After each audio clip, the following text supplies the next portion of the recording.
ఏ information కావాలనుకున్నా కానీ city central library పోతే స్టేట్ సెంట్రల్ లైబ్రరీ పోతే మీకు డెఫినెట్లీ ఇన్ఫర్మేషన్ దొరుకుతుందని చెప్పి మా నాన్నగారు చెప్పేవారు. వారు ఇది కూడా చెప్పారు, ఏ కాలం న్యూస్ పేపర్ కావాలనుకున్నా కానీ మీరు మన లైబ్రరీకి వెళ్తే ఇక్కడ మీకు దొరుకుతుందని చెప్పి వారు చెప్పేవారు.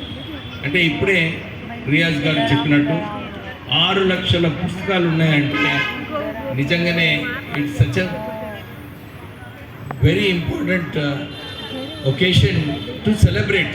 ఎందుకంటే ఈ స్టేట్ లైబ్రరీస్ ఏదైతే ఉందో ఈ సంస్థ దీన్ని ఇంత చక్కగా నడిపిస్తున్నారంటే it needs to be celebrated. ఇంకా అందరూ కూడా ఇదే అనుకుంటున్నారు, మనము లైబ్రరీ ఎందుకు వెళ్ళాలి, మనకు ఎడ్యుకేషన్ ఈజ్ పవర్.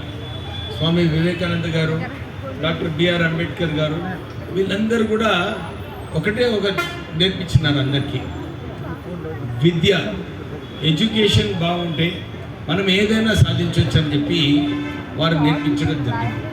ఈరోజు లాల్ బహదూర్ గారు కూడా ఇదే చెప్పినారు, సార్ విద్య గురించి ఎవరైతే లైబ్రరీకి పోయి చదువుకుంటారో వాళ్ళందరికీ కూడా ఆ విద్య నాలెడ్జ్ ఏదైతే వస్తుందో దాని ద్వారా మనకు మంచి ఉద్యోగాలు కల్పించడంలో, మంచి పని చేయడంలో ఇది ఒక స్ట్రెంగ్త్ ఉంటుందని చెప్పి వారు చక్కగా చెప్పడం జరిగింది.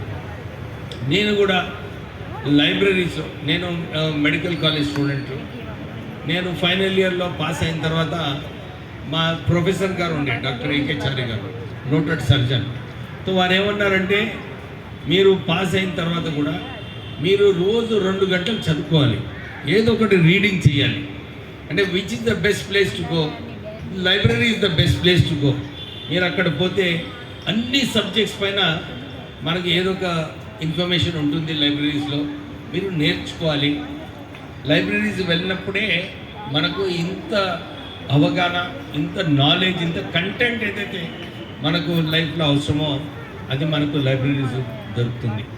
సో ఇప్పుడే చాలామంది మా ఎంప్లాయీస్ నాకు ఫెలిసిటేట్ చేయడము, ఉస్మానియా యూనివర్సిటీ నుంచి మన విద్యార్థులు ఎవరైతే తెలంగాణ ఉద్యమంలో చాలా పనిచేస్తున్నారో వాళ్ళందరూ కూడా ఇదే రిక్వెస్ట్ చేస్తున్నారు, సార్ మాకు 25 సంవత్సరాల నుంచి రిక్రూట్మెంట్ కాలేదు, రిక్రూట్మెంట్ చేసే అవసరం ఉంది.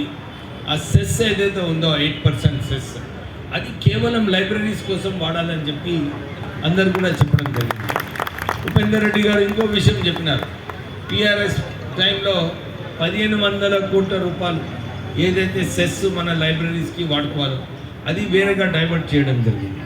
సో ఇదొక రెస్పాన్సిబిలిటీ, ఏ రాష్ట్ర ప్రభుత్వం అయినా కానీ ఈ సెస్ ఏదైతే వస్తుందో అది కేవలం దానికోసమే వాడుకోవాలి. సో మీరు ఏదైతే చెప్తున్నారో నేను I will definitely take it up in the cabinet. ఈ లైబ్రరీస్ని మనము మంచిగా చేయాలి. ఇంకా మోస్ట్ ఇంపార్టెంట్ రియాజ్ గారు, డిజిటలైజేషన్ చేయాలి.